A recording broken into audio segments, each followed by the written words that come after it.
All right, commercial real estate, NFTs. How is NFTs going to affect commercial real estate?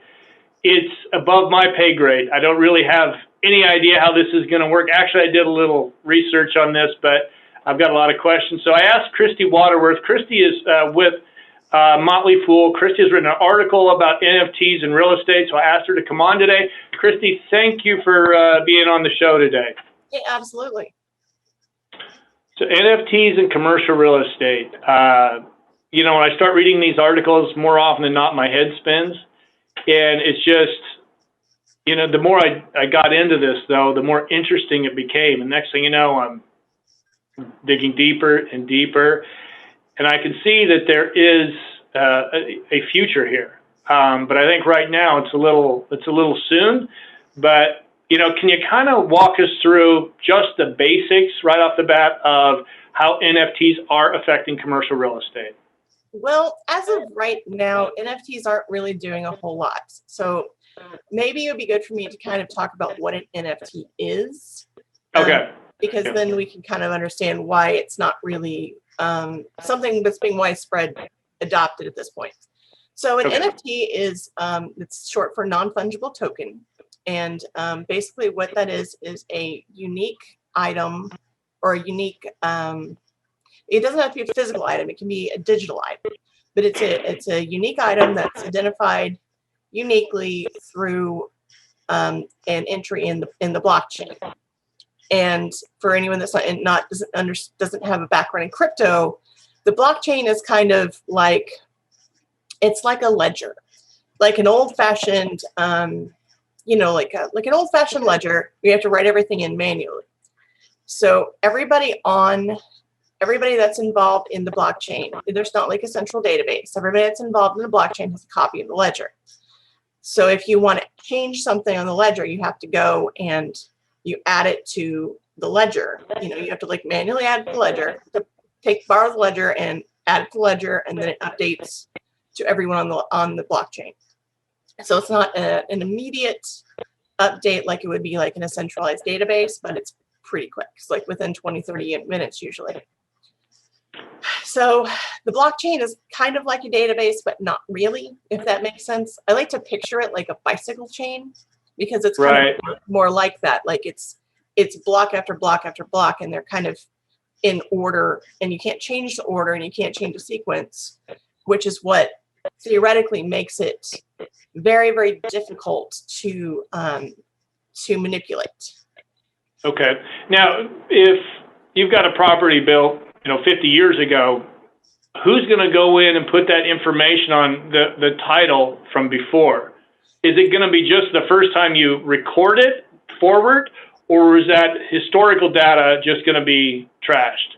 Well, that's the question that's kind of up in the air right now. Like, we can see that there's a lot of potential for like title searches and those sort of things in the blockchain, because you could so much more easily, you know, rather than what we have now, which is a sort of a really non-standardized system where information is kind of spread all over the place. And sometimes you can find what you need and sometimes you can't, and sometimes it's stuffed in the rafters and who knows. With the blockchain, you could theoretically have a very clean chain of title, but that is the question: is how do we get the information there? And I don't think that's a question that's really been answered yet. What I think will happen is that it'll work in my mind, and you know, having been a realtor for many, many years, this is kind of how I picture it. And I'm an old timer, so who knows? Like, there might be something cooler the TikTok kids are up to. I don't know. But I think the way that it would make the most sense would be those same companies that have the title mills would be going out and converting that data and slowly kind of putting it into the blockchain as they need it. So like every time a house goes up for sale and they want to do a blockchain verification of the title, they would have to actually manually enter it into the process. So that's kind of my thought. You're not going to be able to get title insurance without all that data in there. No, absolutely not. So it might even be a situation where you won't be able to do it without it being like a new construction project. so that Right. there's not that much history. Yeah.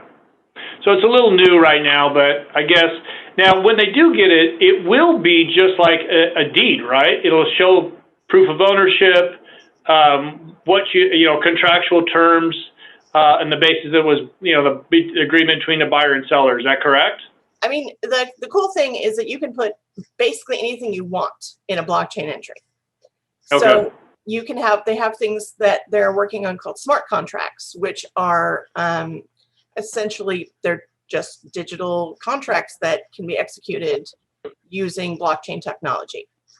And you could have a real estate contract that's a smart contract. They're experimenting with them on leases right now to kind of see how well they're going to hold up legally. Like they look like they're going to be okay, but you know how that is. Sometimes you don't want to get in too deep until you've played with it just a little bit.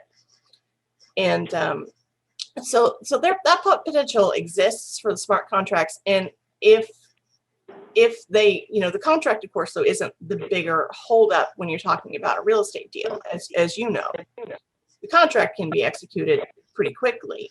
It's that chain of title is the big issue where blockchain can be used and be really effective, I think. And I'm not like huge in on, like, I've written several articles that advise against buying crypto. So I am not like a hardcore blockchain proponent, but I can see where this could work for chain of title, like really well.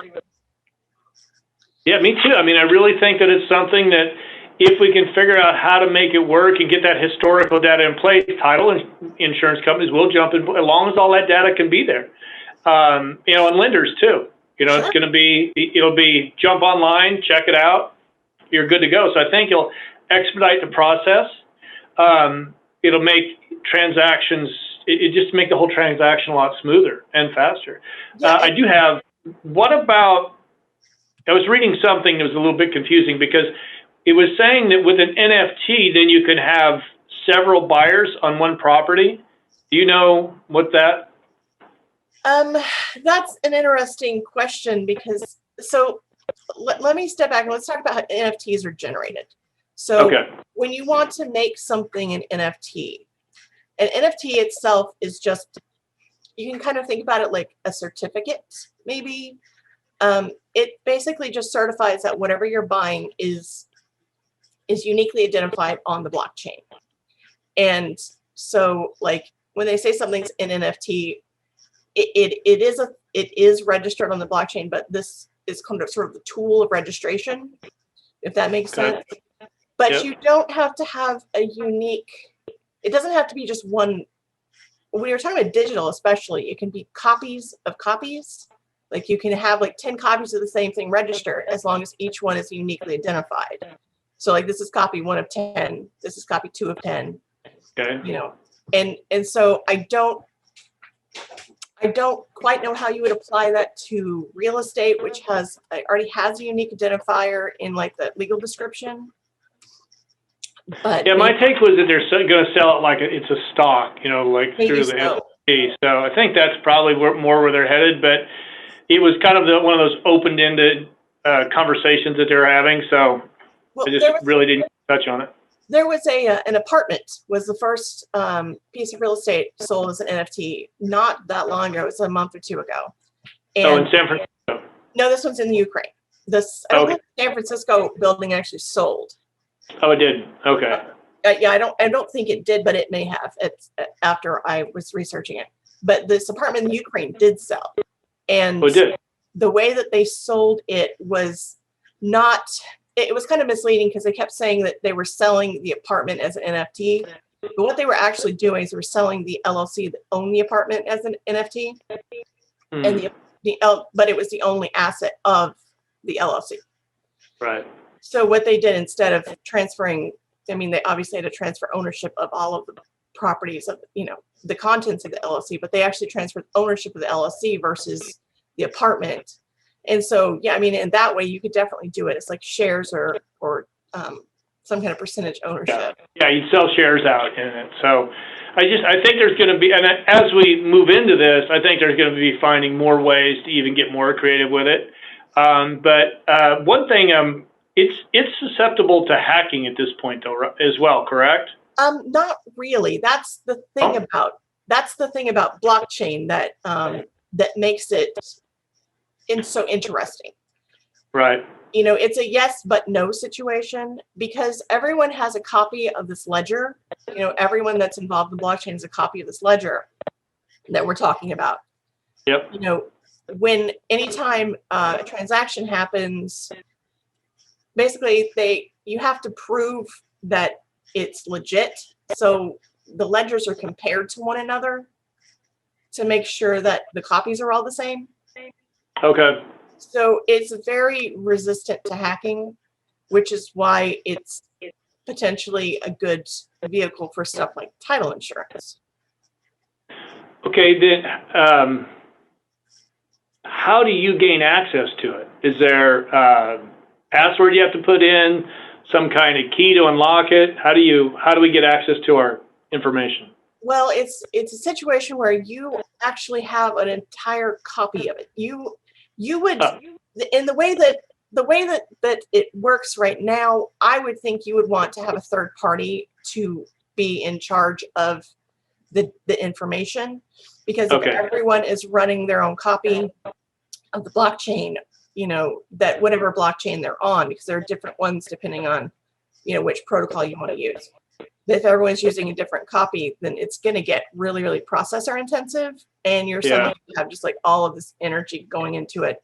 Where if you just had like one copy, like at Bob's title insurance company, then it would be less cumbersome, I think. Yeah. Who is leading the charge in this for or NFTs for real estate or commercial real estate? There's not really, there aren't really a lot of big players right now. It's just kind of a situation where like the guy that I believe it's TechCrunch, that's the website. He's the one who had the apartment that he sold as an NFT. But there's not really, like right now, it's such a new technology that it's I started working for art, and LeBron James dunk sold for $250,000. I was shocked. I didn't know that you could turn around and monetize it to where every time that dunk is used, then you as the owner of that NFT get paid. Yes.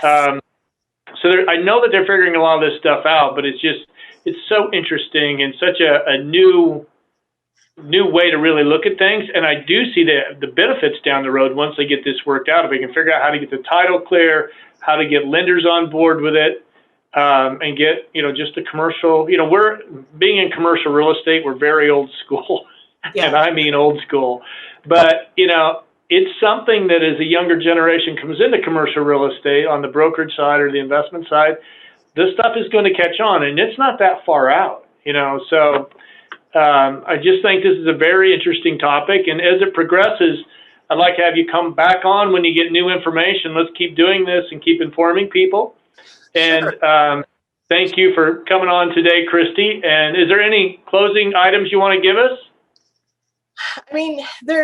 There's so much that is not known right now. Like, it's such a wild west out there when it comes to NFTs that I think you're right that it's going to be a situation where we're going to just wake up one day and someone will figure out how to make this work. And whoever that is just going to win all the marbles, Yeah, there's something that I was on a Clubhouse last night, and you take that one app, what it's done for commercial real estate because of the pandemic, it's, we're, again, old school, kind of keep cards close to our chest, but, people started getting on Clubhouse in commercial real estate and started talking. It opened doors up around this country. I'm talking to brokers in Florida, New York, Texas, all around the country that I met on Clubhouse because they've pinged you in or you pinged them in. And, so once something does catch on in this industry, it really takes a hold. And you've really seen that something like this, people are communicating more. So if there's anything good that came out of this pandemic for commercial real estate, brokers are being more open and willing to take a look at new things. So I think the timing is great. And so I hope you keep writing articles on this because I'm going to keep tuning in. And so are you under Millionacres or are you under Motley Fool? I'm currently under Millionacres. Millionacres.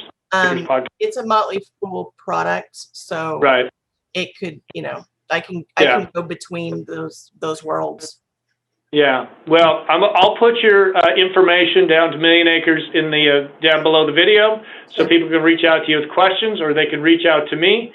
And folks, if you liked what you see here today, make sure you subscribe, because we're going to keep doing this. We're going to make Kristi come on and keep us updated and learning about NFTs. That's news to her, but you can see she's all for it. I can tell by the way she's laughing. So thank you for tuning in today, and we'll see you again next week. Thanks for having me.